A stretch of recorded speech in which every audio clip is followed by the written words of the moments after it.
बच्चों, आज हम बात करेंगे आचार्य महावीर प्रसाद द्विवेदी जी के द्वारा लिखे गए निबंध महाकवि माघ का प्रभात वर्णन पार्ट 2 का।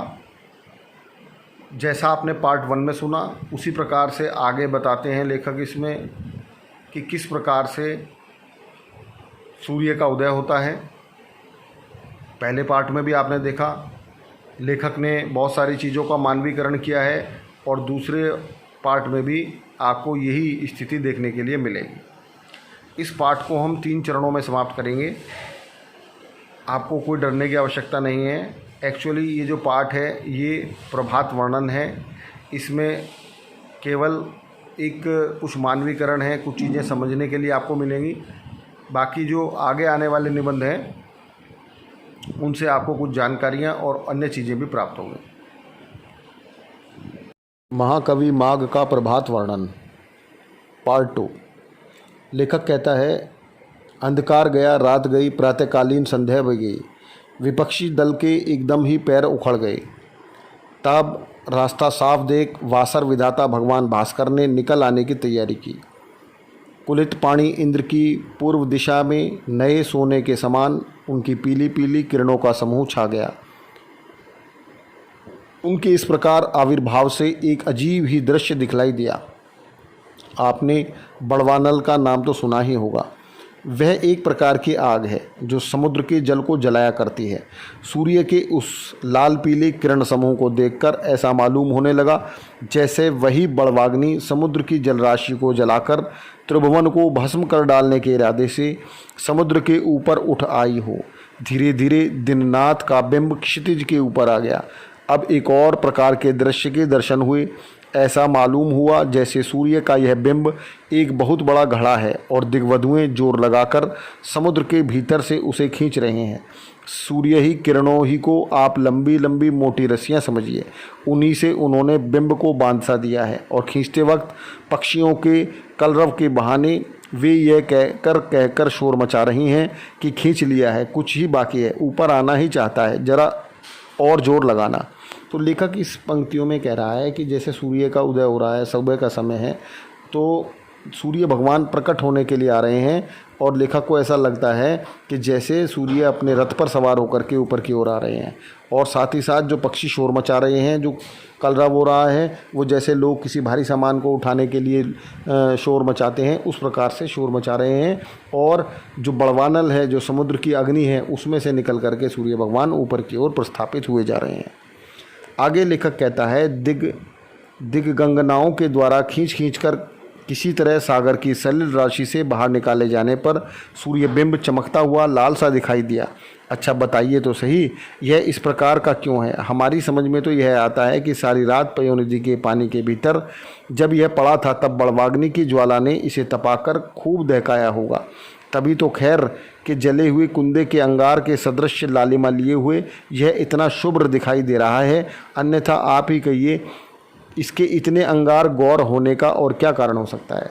तो सूर्य कह रहा है कि जैसे सूर्य जिस समय निकलते हैं, जिस समय प्रकाशित होते हैं पूर्व दिशा में, उस समय वो चमकते हुए लाल रंग के होते हैं। तो उसका जो लेखक के अनुसार जो है ऐसा लग रहा है जैसे जो हमारे सूर्य हैं उन्हें समुद्र की जो अग्नि है, बड़वाग्नि, उसमें जला करके खूब दहकाया गया हो, इसीलिए वो इतने चमकदार दिखाई दे रहे हैं।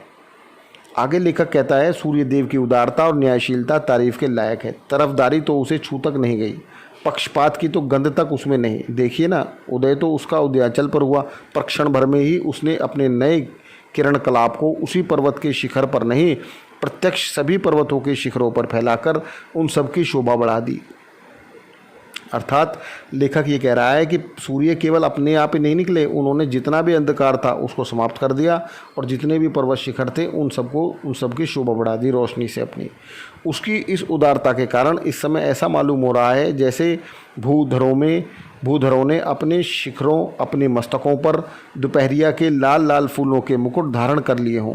सच है, उदारशील सज्जन अपने चारों चरित्रों से अपने ही उदय देश को नहीं, अन्य देशों को भी आप्यायित करते हैं।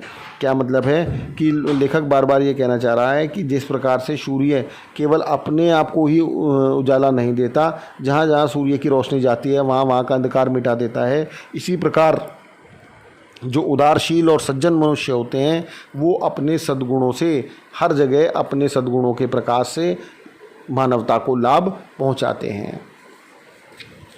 आगे लेखक कहता है, उदयाचल के शिखर रूप आंगन में बाल सूर्य को खेलते हुए धीरे धीरे देख पद्मिनियों को बड़ा प्रमोद हुआ। सुंदर बालक को आंगन में जानो पानी चलते देख स्त्रियों का प्रसन्न होना स्वाभाविक ही है। अतएव उन्होंने अपने कमल मुख के समान विकास के बहाने हंस हंसकर उसे बड़े ही प्रेम से देखा था। यह दृश्य देखकर माँ के सदृश्य अंतरिक्ष देवता का हृदय भर आया। वह पक्षियों के कलरव के मिस बोल उठी, आजा आजा आजा बेटा। फिर क्या था। बाल सूर्य बाल लीला दिखाता हुआ झट अपनी मृदुल कर किरणें फैलाकर अंतरिक्ष की गोद में कूद गया। उदयाचल पर उदित होकर जरा ही देर में वह आकाश में आ गया। यानी कि यहाँ पर उन्होंने दो चीज़ों का मानवीकरण किया है प्रस्तुत पंक्तियों में। एक तो बाल सूर्य का बालक के रूप में, और आकाश का जो है उन्होंने अंतरिक्ष देवता के रूप में चित्रण किया है। साथ ही साथ जो स्त्रियां हैं उनका भी उन्होंने जिक्र किया है। तो जिस तरीके से बालक खेलता हुआ कहीं भी आ जाता है, ऐसे ही लेखक कहता है कि पहले जो सूर्य देव हैं वो पूर्व दिशा की गोद में थे और उसके बाद वो आकाश में आ गए। आगे लेखक कहता है, आकाश में सूर्य के दिखाई देते ही नदियों ने विलक्षण ही रूप धारण किया।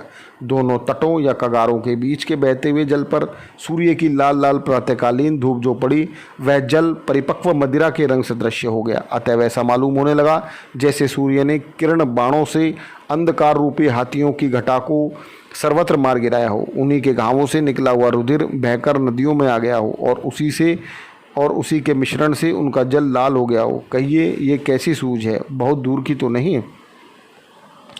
तो ये जो प्रस्तुत पंक्तियां हैं इसमें भी जो राइटर है वो अलग अलग प्रकार से जो प्रभात वर्णन है उसके स्वरूप का वर्णन कर रहा है।